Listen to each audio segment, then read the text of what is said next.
Hi everyone, this is my run on Around the Fire Lufenia stage, and specifically this is the TCC challenge fight. As always, before heading into the actual battle, I'll be giving a description on what the TCC challenge requirements are. I'll be covering a little bit on the fight overview and a description on the strategy and party setup that I used.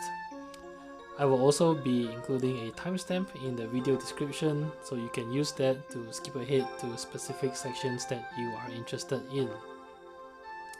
So starting on this TCC challenge requirements, there are 5 characters banned, which is Gladiolus, Gao, Kuja, Warrior of Light, and Ardyn.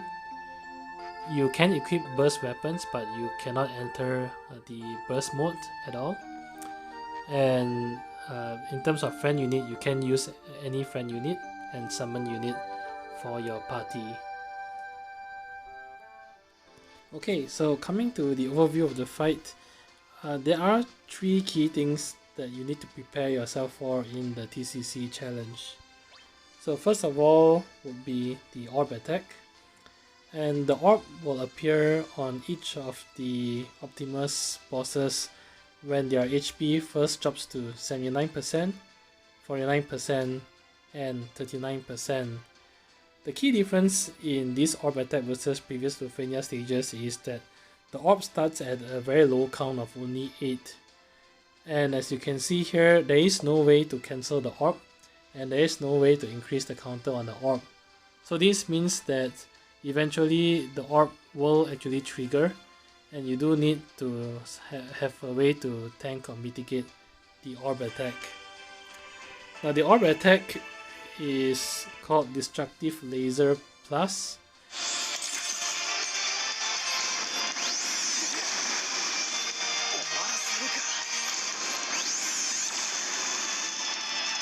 And it's an automatic attack that is triggered when the orb counts down to 0, regardless of whether or not the Optimus has a turn. And like similar to previous Lufenia stages, it will cleanse all its debuffs, including frame debuffs. But the actual attack itself isn't very deadly, it's just a standard single target Brave and HP attack. So as long as you have ways of mitigating Brave damage or abilities such as Last Stand, you can actually survive the Recast ability, and it's only single target. 2 notable things about the Recast ability is that, first of all, it doesn't dispel any of your buffs. So if you are dependent on certain buffs to prevent HP damage, so say for example Beatrix with her HP damage prevention, or evasion abilities such as with Edge, those will still kick in and be able to mitigate the attack. Secondly, the countdown ability is very target specific. It will always be used on your party member with the lowest current HP, regardless of who the Optimus is currently targeting. So I guess the intention is that it's risky because if your party members are already hurt, it's very likely that this countdown ability will kill off that party member.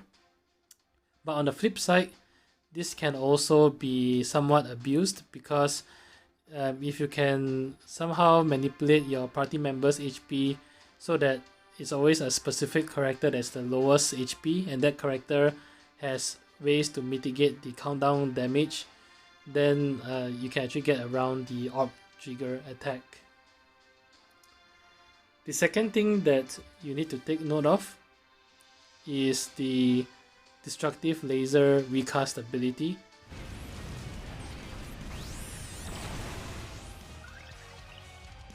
So the Optimus boss will use this attack when its Recast ability is full. In a way, it's very similar to the orb countdown attack. However, there are 2 key differences here. Firstly, the Recast ability is a guaranteed hit, whereas the orb countdown isn't. So in other words, you cannot rely on evasion or hitting the bosses with a blind debuff. In any case, the blind will be dispelled anyway before they use the attack. But you cannot rely on evasion to get you through the recast ability. The other thing is that the recast ability is also random target.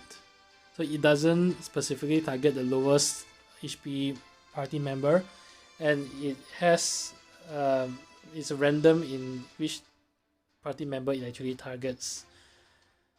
So it is a little bit trickier to get around, and you do need to consider on how to mitigate this single target attack.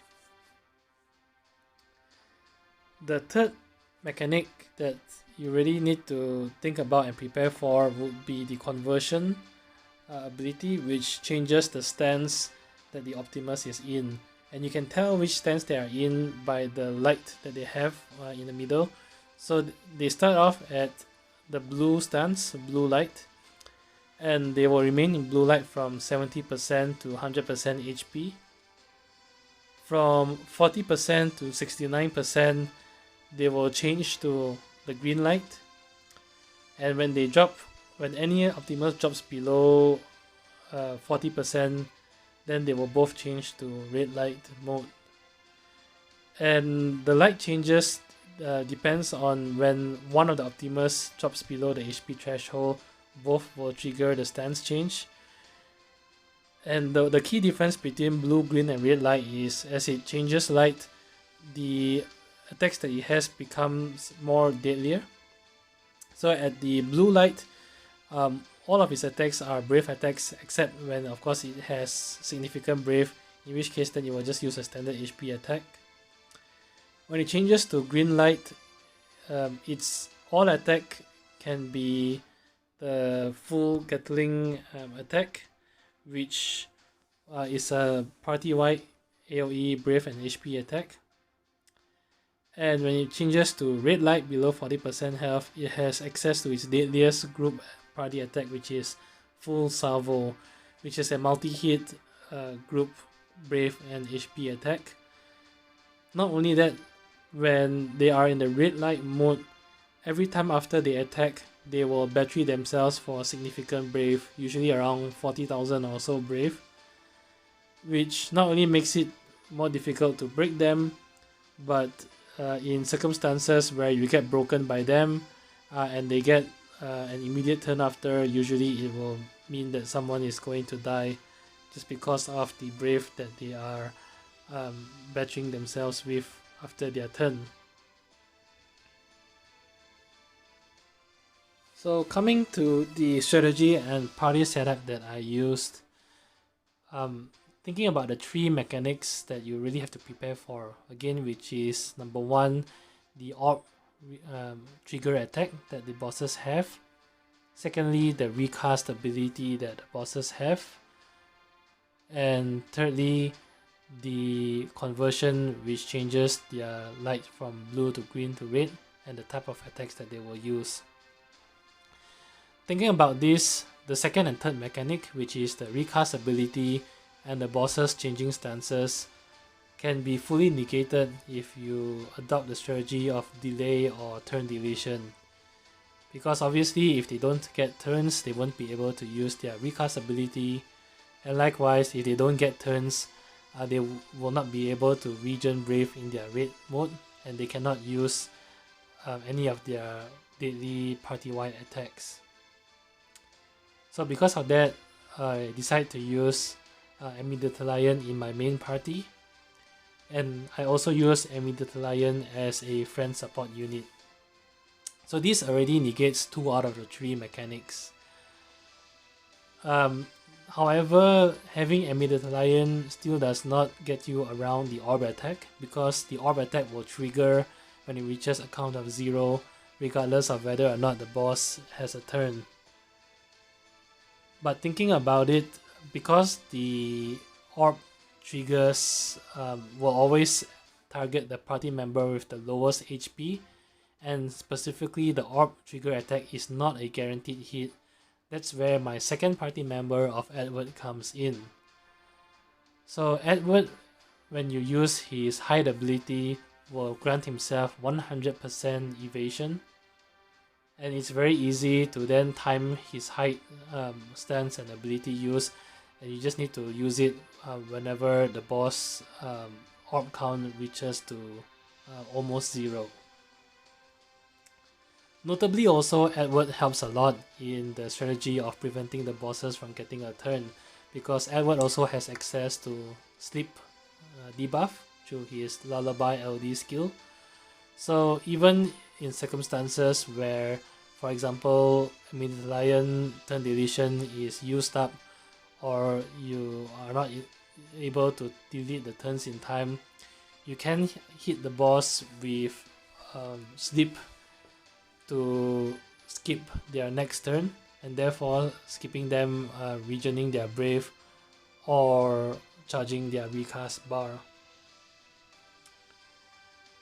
So the combo of Edward and Amidatelion already covers the 3 mechanics that I talked about. To round off the party, the third party member I used was Noctis, and there's a few reasons here. First of all, of course, Noctis has significant DPS, which helps to complement the low damage that Edward and Amidatelion has. Secondly, also Noctis of course has access to the light step buff through the use of his LD. The light step buff will allow your party members' turn to move before the enemy's turn as long as the buff is up. And this form of turn manipulation is also another way that you can get around preventing the bosses from getting a turn. So as a safety layer, for example, if you are not able to turn delete with Amidatelion on time, or if you're not able to hit the bosses with Lullaby on time, you then use Noctis's LD and cause all your party members to move before the bosses, eventually leading to a break and giving you enough time to then take a turn with Edward and Amidatelion to sleep or delete turns again. Notably also, Noctis can cause launches with his Shooting Star Plus, and this combos very nicely with the Brave Battery that both Amidatelion and Edward brings. Particularly when Amidatelion uses her LD, it batteries the entire party for significant amounts of Brave, and if this causes a launch, you will be able to deal significant launch damage. In terms of summon of choice, I was debating which summon to use, but I settled on to Shiva. I feel Odin and Leviathan is less useful here because the strategy hinges on the boss not getting any turns and the boss not using any HP attacks, which means that you will never trigger the blessing for both Leviathan and Odin summon. I felt Shiva complements the strategy very nicely because she also raises your speed by 20% when you have dumped your Brave, which can help to lead to additional turns before the bosses get their turns. Plus, the additional 15% attack buff that she provides comes in very nicely as well, because when Edward goes into the hide stance, his attack aura to the party is significantly reduced. So the attack bonus from Shiva helps to at least complement this attack aura reduction from Edward. Okay, with that said, let's move on to the fight. I'll see you there.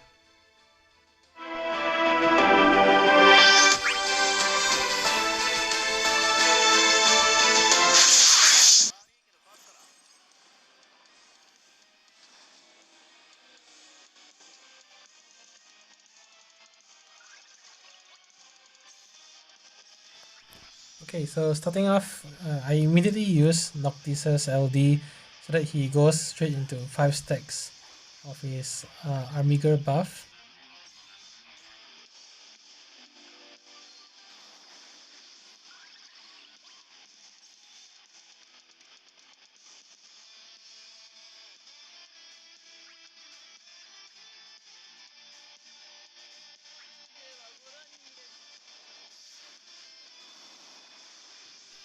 Also, because the entire party is buffed with Noctis LD, there is no immediate need to use Amidatelion LD yet, because you can just turn manipulate and move characters before the bosses get a turn, and this will allow you to get some damage in at the start of the fight without burning Amidatelion LD too quickly.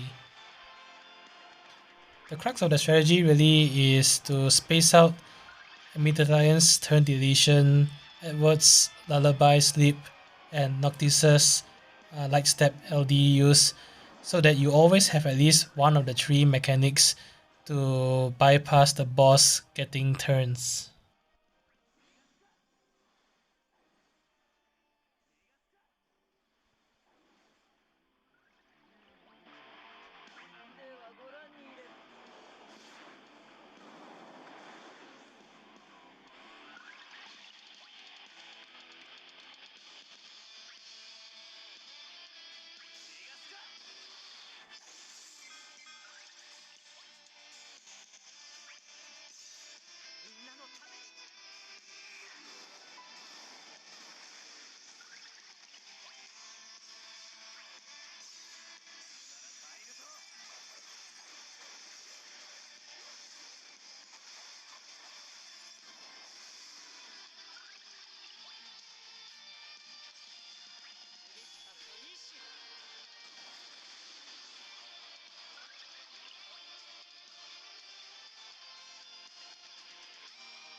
Though the tricky thing about pairing Edward with Amidatelion is that Amidatelion herself inflicts a lot of frame debuff already, and you can see here the bosses already have 6 frame debuffs, which means that if I were to use Edward's Lullaby here, the sleep will not stick because there's already kept out on the frame debuffs.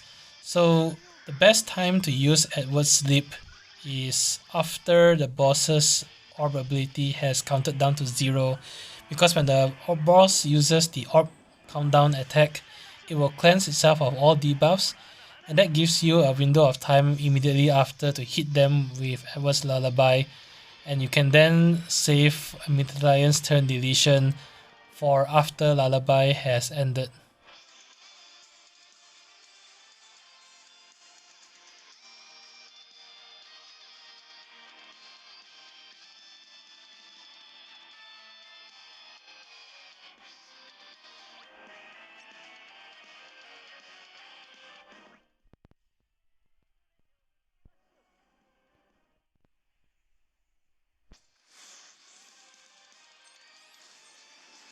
Okay, so the bosses have passed the 80% HP threshold and the orb has appeared. So I'm just preparing Edward to go into a hide stance to take the orb attack.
So Countdown ability have triggered, and because Edward is in the hide stance, he evades the countdown attack.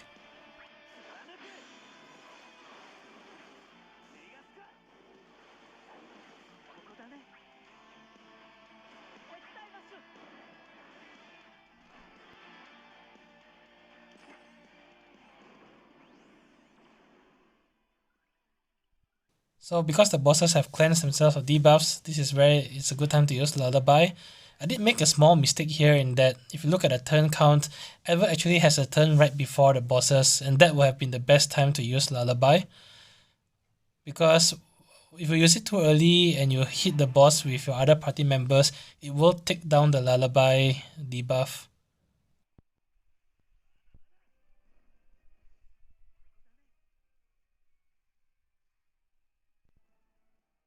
Also very important for you to take note is that when the bosses have cleansed themselves of debuffs, you need to very quickly reapply the Noctis's frame debuff to his shooting star or his second ability, which is and it has to be the non-plus version.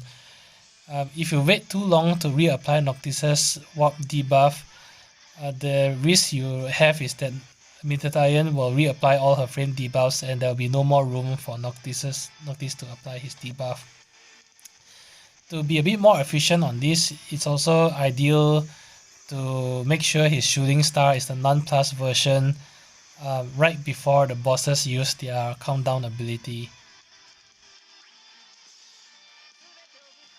So I could squeeze in Amidatelyon's EX ability here because the boss are still hit by sleep, and here you can see that I will be able to get a turn with Amidatelion before boss B gets a turn, so I can still do the turn deletion.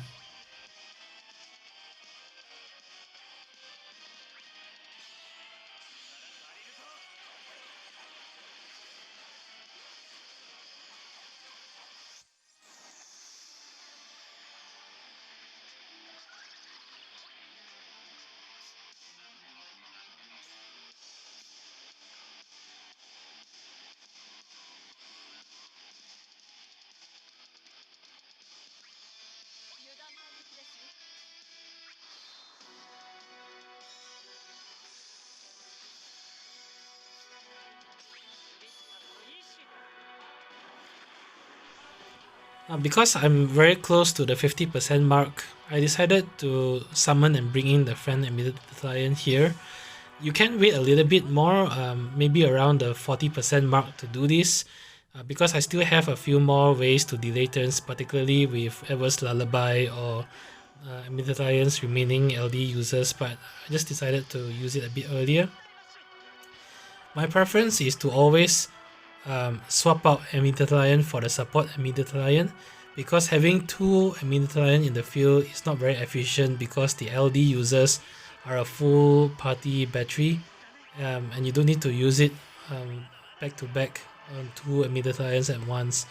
So I swap out my Amidatelion for the support Amidatelion, and that way I can conserve my own Amidatelyon's turn deletion skills. Also, I like to bring in the support Amidatelion inside summon, because if you start deleting turns while inside the summon animation, you'll find that the turn bar is pushed so far back that even after summon has ended, the boss will take quite a long time before their turns come again.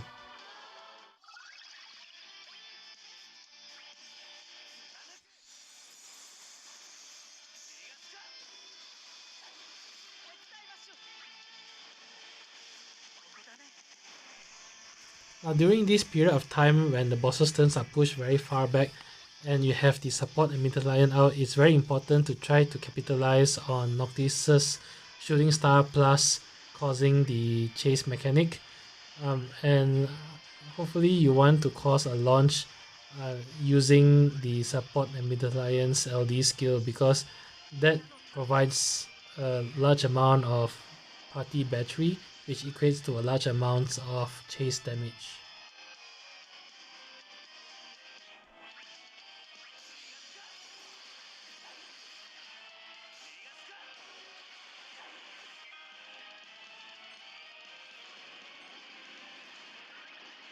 Okay, so the second orb attack is about to trigger, and this is where you need to quickly ensure that Edward goes into hide stance again right before the orb counts down to 0 so that he can tank the attack.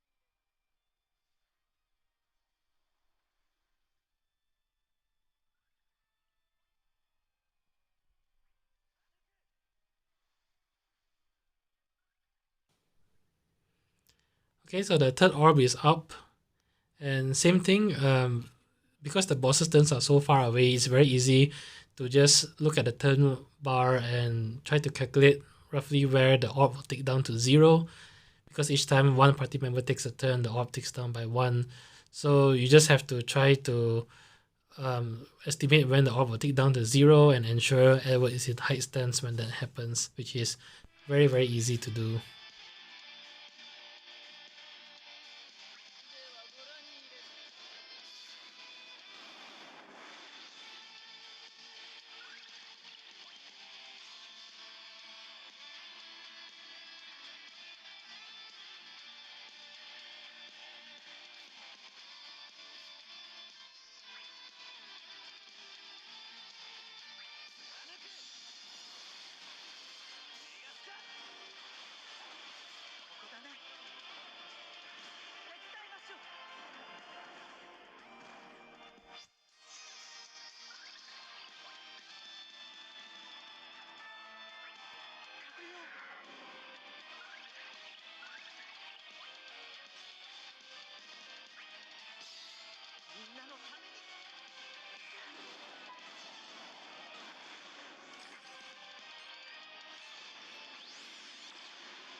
Yeah, I decided to use Edward's second Lullaby because there are still some debuff slots open on the bosses.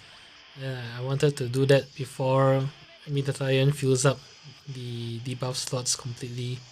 And this will also nicely allow my Amidatelion to use her EX instead of turn deleting the bosses.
And that's it.